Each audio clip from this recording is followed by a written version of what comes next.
के बारे में बता दूं कि आप तो पुलिस जॉब में हैं, हस्बैंड, हाँ, आप पुलिस में कौन है? अच्छा अच्छा, हस्बैंड नहीं है, ओके। आपके हस्बैंड पुलिस जॉब में, माफ कीजिएगा मैं भी पहली बार मिल रहा हूँ इसलिए मुझे मैं रिकग्नाइज नहीं कर पाया। वो पुलिस जॉब में है। आपने मात्र 7 महीने में 77,000 रुपीज का चेक लिया है। यस, पॉसिबल है। आपका डायमंड लेवल है और एक बहुत बढ़िया गाड़ी किया सेल्टोस प्रेस्टीज बिजनेस से लिए और पार्ट टाइम में करते हैं। आप हिंदी में कंफर्टेबल हैं? तेलुगु बोलेंगे, कोई बात नहीं। आप अपनी जर्नी के बारे में थोड़ा सा बताइए। डायरेक्ट सेलिंग पहले आपने कभी किया है कि पहली बार कर रहे हैं? ఇంతకు ముందు మీరు ఏదైనా డైరెక్ట్ సెల్లింగ్ వేరే బిజినెస్ చేశారా? Sir, I don't have any experience and I don't have any idea about network marketing. When did you first join this business? February 2nd, 2021. February 2nd, 2021, एक साल हुआ है और 77,000 का check. Yes, sir. Can you tell us more about your journey? You can speak in Telugu. We'll translate. Yeah. Okay, sir. First of all, good morning all leaders. నా పేరు Tejasri. I'm from Ibrahimpatnam. నేను నాకు నెట్వర్క్ మార్కెటింగ్ కోసం ఎట్లాంటి idea లేదు sir. Actually Purushottam Das sir and దగ్గర పెట్టుకోండి mic. మా husband Purushottam Das sir, they are colleagues sir. 2018లో మా హస్బెండ్కి ఈ ఆపర్చునిటీ చెప్పారంట. బట్ మా హస్బెండ్ నా వరకు అయితే తీసుకురాలేదు sir. Because he don't believe. So ఇట్లాంటి అన్ని వేస్ట్, డబ్బులు రావు అట్లా అనేసి కనీసం నాకు కూడా చెప్పలేదు. అయితే నేను బిఎడ్ చేశాను సార్. నేను మై డ్రీమ్ గవర్నమెంట్ టీచర్. 2017 టీఆర్టీలో నేను బాగా హార్డ్ వర్క్ చేస్తాను సార్. బాగా హార్డ్ వర్క్ చేసి చదివాను నేను. బట్ నాకు గవర్నమెంట్ జాబ్ మిస్ అయింది సార్. ఎట్లా మిస్ అయిందంటే యాక్చువల్లీ నేను సెలెక్ట్ అయ్యాను. బట్ నాది డిగ్రీలో బీకామ్ సార్, బీకామ్ బిఎడ్. నేను సెలెక్ట్ అయిన సర్టిఫికేట్ వెరిఫికేషన్ కూడా వెళ్ళిన తర్వాత అక్కడ నా సర్టిఫికేట్ చూసి బీకామ్ వాళ్ళు నాట్ క్వాలిఫైడ్ అని చెప్పారు సార్ అక్కడ నాకు. సో అంటే నాకు అక్కడ అంటే ఏంటి అంటే నేను 1 or 2 మార్క్స్లో నాకు తక్కువ మార్క్స్ వస్తే నేను ఇంకో నెక్స్ట్ టైము గట్టిగా కష్టపడి చదువుదాన్ని. బట్ అక్కడ నాకు క్వాలిఫికేషన్ తప్పని చెప్పారనమాట. సో చాలా అంటే చాలా సఫర్ అయ్యాను సార్ నేను. ఇంకా కంప్లీట్ అసలు నేను ఇన్ని రోజులు చదివింది వేస్ట్ అని చాలా డిసప్పాయింట్ అయ్యాను, చాలా బాధపడితే అప్పుడు మా సిస్టర్ అన్నారు సార్ నాకు, నీకు ఇంతకంటే మంచి ఆపర్చునిటీ ఉందేమో అంటే నన్ను ఓదార్చనికి ఆ మాట అన్నారు సార్. కానీ నిజంగా వెస్టేజ్ ద్వారా నాకు ఆపర్చునిటీ దేవుడు సో आपने बीकॉम और बीएड डिग्री किया है और इनके हस्बैंड पुरुषोत्तम दास जी के कोलीग है और 2018 में यानी 3-4 साल पहले पुरुषोत्तम जी ने उनको वेस्टीज का प्लान दिखाया था, लेकिन उनको विश्वास नहीं था तो उन्होंने वहीं पे उसको ख़त्म कर दिया. इन तक वो बात आई भी नहीं थी और ये बीएड के लिए प्रिपेयर हुई और गवर्नमेंट टीचर जॉब के लिए बहुत प्रिपरेशन हुआ, एग्ज़ाम दिया. कुछ कारणवश कुछ एक ऐसा मिस्टेक हो गया, वो जॉब इनको नहीं मिला तो इससे वो बहुत डिसअपॉइंट हो गई. मतलब उनको बहुत ही एक तरीके का डिप्रेशन में वो आ गई थी. तो इनकी बहन ने इनको बोला, जस्ट इनकी तसल्ली रखने के लिए बोला कि शायद भगवान आपको इससे कुछ और बड़ी चीज़ देना चाहती है इसलिए आपको वो गवर्नमेंट जॉब नहीं मिला. ऐसा इनका बोला. అయితే సార్ నాకు ఇద్దరు పాపలు, ట్విన్స్. అప్పుడు చిన్నగా ఉండే కాబట్టి ఇంకా నేను పిల్లల్ని చూసుకోవడానికైనా సరిపోయింది. ఇప్పుడు వాళ్ళు 5 years old sir. Now they are 5 years. So నేను ఒక 1.5 year ముందు నుండి నేను ఇంకేదైనా వర్క్ చేయాలి, ఎట్లయినా హస్బెండ్కి సపోర్ట్ ఇవ్వాలి. ఆయన గవర్నమెంట్ జాబే కానీ చాలా ఎక్కువ బాధ్యతలు ఉన్నాయి సార్. ఖచ్చితంగా అమౌంట్ అయితే సరిపోయేది మాకు. సో నేను ఇంకేదైనా చేయాలి అన్నట్టు కొన్ని రోజులు శారీస్ సేల్ చేశాను సార్. నేను చేశాను కానీ అది ఎట్లా ఉండే అంటే తీసుకెళ్ళేటప్పుడు అందరు బాగానే తీసుకెళ్తుండే, డబ్బులు ఇచ్చే విషయంలో అప్పుడు తీసుకెళ్ళేటప్పుడు ఒక లెక్క మాట్లాడుతుండే, డబ్బులు అడిగేటప్పుడు ఇంకో లెక్క మాట్లాడుతుండే సార్. ఇంకా అందులోనూ నాకు చాలా మోమాటం సార్. అసలు నేను అడగకపోయేదాన్ని, అట్లా చాలా డబ్బులు లాస్ అయినా. ఇంకా ఆ బిజినెస్ నాకు సూట్ అవ్వదని నాకు 5-6 monthsలోనే అర్థమైపోయింది. అప్పుడు నేను బాగా ఆలోచించిన సార్. యూట్యూబ్లో చాలా వీడియోస్ చూశాను నేను. నాలాంటి హౌస్ వైఫ్లు పిల్లలను చూసుకుంటూ చేసే జాబ్స్ ఏమైనా ఉన్నాయి. యాక్చువల్ నేను ఏమనుకున్నాను సార్, నిజంగా కోవిడ్ అనేది అందరి లైఫ్లో ఏం చేసినా నాకు తెలియదు కానీ నాకైతే చాలా మంచి చేసింది సార్. ఎందుకంటే నేను మామూలుగా మా పిల్లల్ని స్కూల్లో జాయిన్ చేసి అదే స్కూల్లో టీచర్గా చేద్దాం అనుకున్నాను సార్ నేను ప్రైవేట్గా. కానీ ఈ కోవిడ్ సిచ్యువేషన్ వల్ల స్కూల్స్ ఓపెన్ కాకపోవడం, జాబ్స్ ఉన్న వాళ్ళకే పోయినాయి, ఇంకా నాలాంటి కొత్త వాళ్ళకైతే అసలే లేకుండే. సో ఇంకా స్కూల్స్ కూడా ఇప్పట్లో ఓపెన్ అయ్యేటట్టు లేవు. నేను ఇంట్లో కూర్చొని చేయాల్సిన బిజినెస్లు ఏమైనా ఉన్నాయని నేను చాలా వీడియోస్ చూసేదాన్ని సార్. నైట్ పూట కూడా పిక్చర్ చూస్తుండే మా హస్బెండ్ నుండి నీకు పిచ్చి పట్టిందా, ఎందుకు చూస్తున్నావు అంతగానం అని. అట్లా చూస్తుంటే నేను ఈ నెట్వర్క్ మార్కెటింగ్ అని ఏదో చూస్తున్నా సార్. చూస్తుంటే ఈ వెస్టేజ్ అనేది ఒక వీడియో దొరికింది నాకు. నేను చూసిన అంటే చాలా బిజినెస్లలో ఆ డబ్బులు కట్టాలి ఈ డబ్బులు కట్టాలని ఉంది. ఈ వెస్టేజ్ అనేది నాకు కొంచెం మంచి అనిపించి ఒకరోజు మా హస్బెండ్ ఇంటికి వచ్చిన తర్వాత చూపించిన సార్. చూపించి ఇదేదో వెస్టేజ్ అంటే బాగుందంట కదా అట్లా అని ఇట్లా అంటే, అయ్యో ఇది వెస్టేజా, నాకు మా కొలీగ్ పురుషోత్తం దాస్ 2018లోనే చెప్పిండు కానీ నేను నీకు చెప్పలేదు అని. ఇంకప్పుడు సార్ ఫేస్బుక్ అందులో చూసాం సార్ మేము. ఒక నిమిషం నేను ట్रांसलेट చేస్తాను. सो ये अपने बच्चों के साथ छोटे छोटे बच्चे हैं और उनको साथ में रख के बच्चों को पालते हुए कुछ और काम करने में इंटरेस्टेड थे. ये कुछ ढूंढ रहे थे.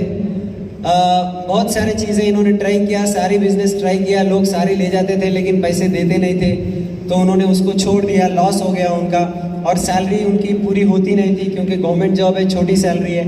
तो और कुछ करना चाह रहे थे, तो वो ऑनलाइन बहुत ढूंढ रहे थे, इंटरनेट पे ढूंढ रहे थे कि ऐसा काम जो मैं बच्चों को पालते हुए घर में बैठकर करूं.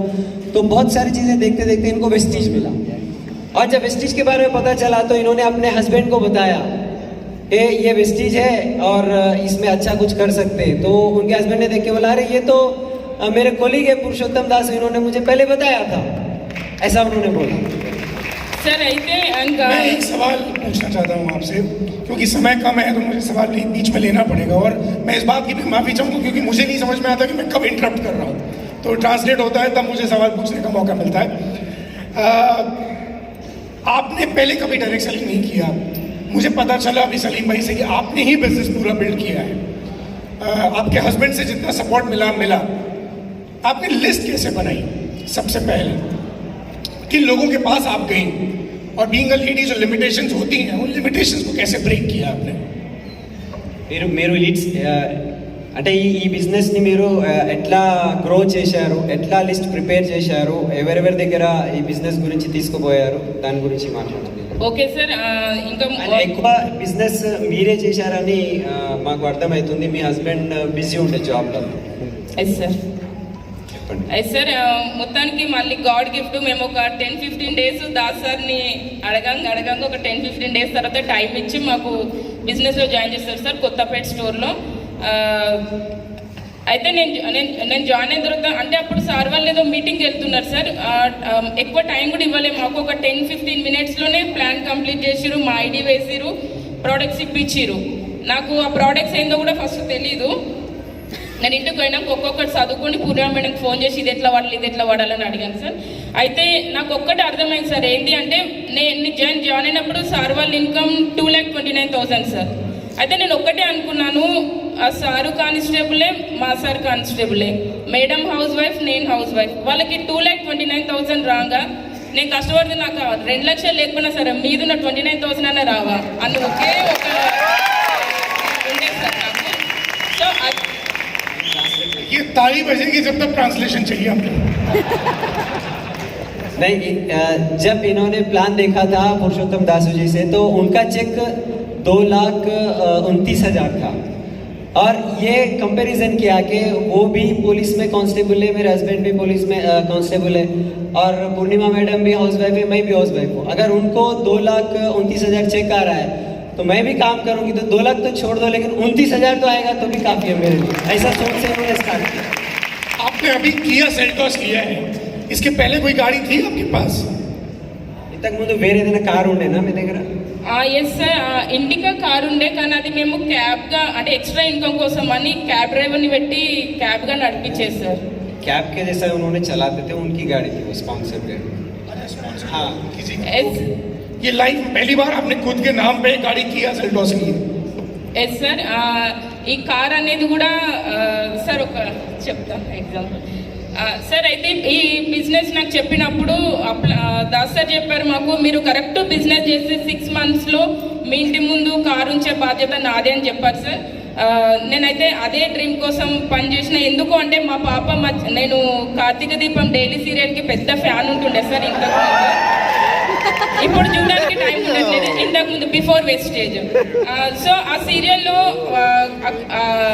एक सेकंड, हमको भी चिल्लाना है, हिंदी वालों को भी चिल्लाना है, ट्रांसलेशन। नहीं, ये कुछ कार्तिका दीपम में कोई टीवी सीरियल की बात कर रहे हैं. तो वो टीवी सीरियल देखते थे और उस वजह से उनका कार का ड्रीम बना. वो ఎస్ సార్. మా పాప ఆ కార్తీక దీపం సీరియల్లో వాళ్ళకు కూడా ఇద్దరు ట్విన్స్ ఉంటారు పాపలు. అయితే వాళ్ళకి సన్ రూఫ్ కార్ ఉంటుంది సార్, కార్తీక్ అనే డాక్టర్. అయితే అందులో వెళ్తూ ఆ సన్ రూఫ్ కార్లకించి ఇట్లా అంత బయట అట్మాస్ఫియర్ చూసుకుంటూ ఎంజాయ్ చేసుకుంటూ వెళ్తుంటారు సార్. అయితే మా చిన్న పాప అప్పటికి మేబీ 3.5 years అంతే. మమ్మీ ఆ కార్ ఎంత బాగుంది, మనం కూడా అట్లాంటి కారు కొనుక్కుందామని అడిగింది సార్. అడిగితే అమ్మో అది చాలా డబ్బులు ఉంటుంది బెట్ట, నాన్న దగ్గర అన్ని డబ్బులు లేవు, మన వల్ల కాదు అని చెప్పాను సార్ నేను. చెప్తే మా పాప ఏమన్నదంటే, అయితే చాక్ తీసుకొచ్చి మన కార్ మాకు ఇండిగా ఉంది కదా సార్, మన చాక్ తీసుకొచ్చి పైన ఇట్లా కట్ చేద్దాము, అది ఓపెన్ అవుతుంది, మేము అలాగే నేను అట్లా చూస్తాను. सो वो सीरियल में जैसे इनके भी जुड़वा बेटियां हैं, तो वो सीरियल में भी जुड़वा बेटियां रहती है और उनके फादर वो एक कार में ले जाते हैं जिसका सनरूफ है, वो सनरूफ खुलता है और दोनों बच्चे बाहर हवा में एंजॉय करते हैं. तो इनकी बेटी पूछिए कि ये बहुत अच्छी कार है, हमको भी लेना चाहिए. तो ये बोले हमारे पास तो उतना पैसा नहीं है, पापा के पास पैसा नहीं है. तो वो चौक पिसला के बोले कि हमारी जो वो इंडिका कार है जिसको हमने किराए पे लगाया हुआ है, उसको हम वहाँ से चौक से वो ड्रॉ करके उतना काट देंगे और वो काट देंगे तो हम वहाँ पे खड़े रहेंगे. ऐसा उनकी बेटी ने उनको. సో నా డ్రీమ్ అనేది అక్కడికి నుంచి స్టార్ట్ అయింది సార్. నేను అప్పుడు గట్టిగా అడిగాను మా అప్లయన్స్కి, ఇట్లా నాకు అంతకుముందు డ్రీమ్స్ అట్లా ఏం నేను చేయగలేదు సార్. వాళ్ళకి డబ్బులు రాగా నాకు ఎందుకు రావని ఒకే ఒక కాన్సెప్ట్తో జాయిన్ అయినా. సో ఊకే డబ్బులు వస్తే కారు వస్తుంది అంటారు కదా, నాకు కారు రావాలంటే ఏం చేయాలంటే సార్ వాళ్ళు చెప్పారు ఇట్లా స్టార్ డైరెక్టర్ కావాలి అది. అయితే సార్ సార్ వాళ్ళు ఏం చెప్పారు నాకు అంటే, మీరు సన్ రూఫ్ కార్ కావాలంటున్నారు కదా, అది ఖచ్చితంగా 13, 14, 15 lakhs పెడితేనే వస్తుంది, 7-8 లక్షలకైతే రాదు. మీరు ఆ కారు కొనాలి అంటే మీరు అట్లీస్ట్ యూ క్రియేట్ 2 LOBs, మీకు అట్లీస్ట్ 50,000 ఇన్కమ్ ఉంటేనే మీరు ఆ కారు మెయింటైన్ చేయగలరు, లేకపోతే చేయలేరు అని చెప్పారు సార్. సో అట్లనే మేము వర్క్ చేస్తాం సార్. నేను ఎలా వర్క్ చేశానంటే సార్, మీరు ఎలా వర్క్ చేశారు అది చెప్తా సార్. నేను ఎట్లా అంటే సార్, మార్నింగ్ అంతా పిల్లల్ని అంటే మేము బిఫోర్ డే నైట్ ముందు రోజు అంటే ఒకే ప్లేస్లో ఫస్ట్ అయితే మేము లిస్ట్ తయారు చేసాం సార్. ఓరోని కలవాలి, ఫ్రెండ్స్ తెలిసిన వాళ్ళందరివి లిస్ట్ చేసినాము. చేసిన తర్వాత నెక్స్ట్ డే ఎవరిని కలవాలి అనేది ఈరోజు నైట్ మేము ప్లాన్ చేసుకున్నాం సార్. ఎట్లా చేసుకున్నదంటే, నియర్ బై ఒక 10 to 15 kilometers లోపల ఉండేటోళ్ళు అందరూ ఒకసారి రాసేది సార్. ఒక ప్లేస్కి వెళ్ళామంటే అటు సైడ్ ఉన్న వాళ్ళందరూ కవర్ అయ్యేటట్టు అట్లా రాసేది. అంటే డైలీ 10 plans ఏం కాకపోయింది సార్, ఒక్కొక్కసారి 4-5 plans అయ్యేది, ఒక్కొక్కసారి 7-8. అయితే అట్లా రాసి పెట్టుకునేది సార్. రాసిన తర్వాత మార్నింగ్ మా హస్బెండ్ డ్యూటీకి వెళ్ళిపోతాడు. వెళ్ళిపోయిన తర్వాత నేను ఎవరెవరికైతే కలవాలనుకుంటున్నా వాళ్ళందరికీ ఫోన్లు చేసేస్తాను. ఇంట్లో ఉండి ఫోన్లు చేసి నేను 10 మందికి చెప్తే, ఎగ్జాంపుల్ 2, 3, 4 అంతే కనెక్ట్ అయ్యేవాళ్ళు సార్. ఎవరైతే కనెక్ట్ అయ్యారో వాళ్ళు రాసుకునేది నేను. మా హస్బెండ్ వచ్చిన తర్వాత, ఆయన డ్యూటీకి నుంచి వచ్చిన తర్వాత మా పిల్లల్ని అమ్మ వాళ్ళ ఇంట్లో వదిలేసి మేమిద్దరం కలిసి ప్లాన్స్కి వెళ్ళేది సార్. ఇంకా నైట్ మ్యాక్సిమం 11-12 వరకు ప్లాన్స్ చేసుకుని మళ్ళీ ఇంటికి వచ్చేది. మళ్ళీ ఇంటికి వచ్చిన తర్వాత రేపు ఎవరిని కలవాలి, మళ్ళీ లిస్ట్ ప్రిపేర్ అంటే నేను మళ్ళీ ప్లాన్ చెప్పిన వాళ్ళని అయితే నేను ఎప్పుడూ వదిలిపెట్టలేదు సార్. నెక్స్ట్ డే ఖచ్చితంగా వాళ్ళని ఫాలోఅప్ చేసేది. నాకు పాసిబుల్ అయితే నేను వెళ్ళి షాపింగ్ చేయించేది. అంటే ఎప్పుడైనా మా అమ్మ వాళ్ళు, మా చెల్లెలు కూడా కాలేజ్కి వెళ్తారు, అమ్మ వాళ్ళు ఆఫీస్కి వెళ్తారు, అమ్మ డాడీ.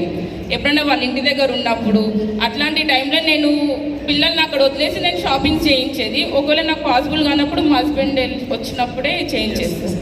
सो इन्होंने जो बताया वो बहुत इम्पोर्टेंट बात ये है कि जब इन्होंने लिस्ट तैयार की किसको प्लान दिखाना है, तो एक दिन पहले ही वो रात में पूरा लिस्ट बना के रखते थे कि कल किसको किसको हमें प्लान बताना है. और नेक्स्ट डे सवेरे उनके हस्बैंड जाने के बाद वो 10-12 लोगों को कॉल करते थे. और 10-12 लोगों को जब कॉल करते तो उसमें से 3-4 लोग उनको टाइम देते थे. तो फिर वो शाम को जब उनके हस्बैंड ऑफिस से आ जाते तो अपने बच्चों को वो अपने माँ के घर पे छोड़ के दोनों हस्बैंड वाइफ जिसको इन्होंने सवेरे कॉल किया था उनके घर जाके उनको प्लान दिखाते थे, उनको ज्वाइन करवाते थे, फिर उनका परचेजिंग के लिए उड़ाने थे. आप रात को 2 बजे तक भी प्लान दिखाया और फिर वापस 2 बजे आके खाना बनाया है और खाया है.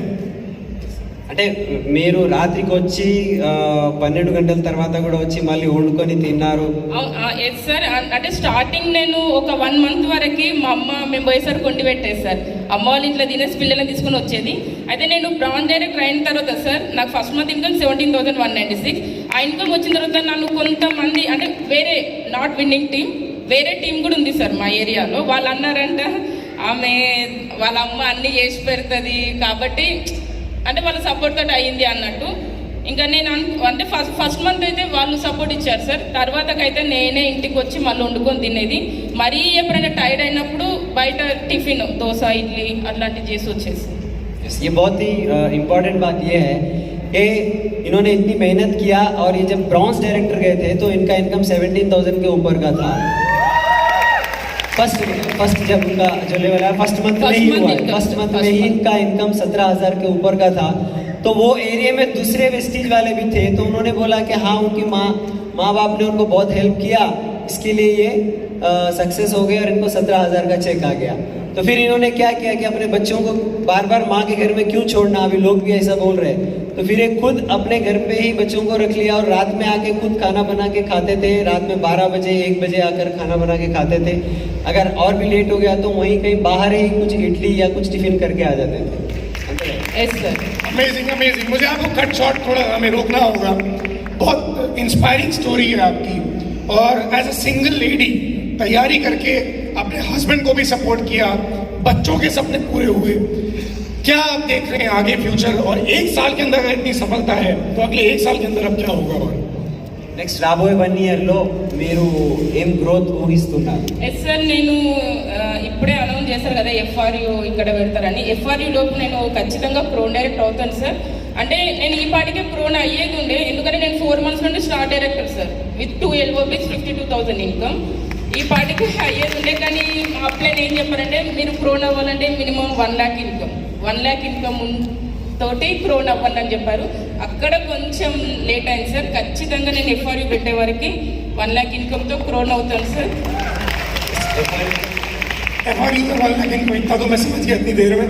और आपके हस्बैंड अभी भी ड्यूटी पे ऑन ड्यूटी है और आप यहाँ पर गोकर्ण फंक्शन में हैं. बहुत सारी लेडीज नहीं आई होंगी, अरे बच्चों का कौन ख्याल रखेगा, बच्चों के एग्जाम है, मार्च का महीना है, वो सारे जितने बहाने हैं उनको उनकी पोंगड़ी बना लेना. वो पोंगड़ी को क्या बोलते थे?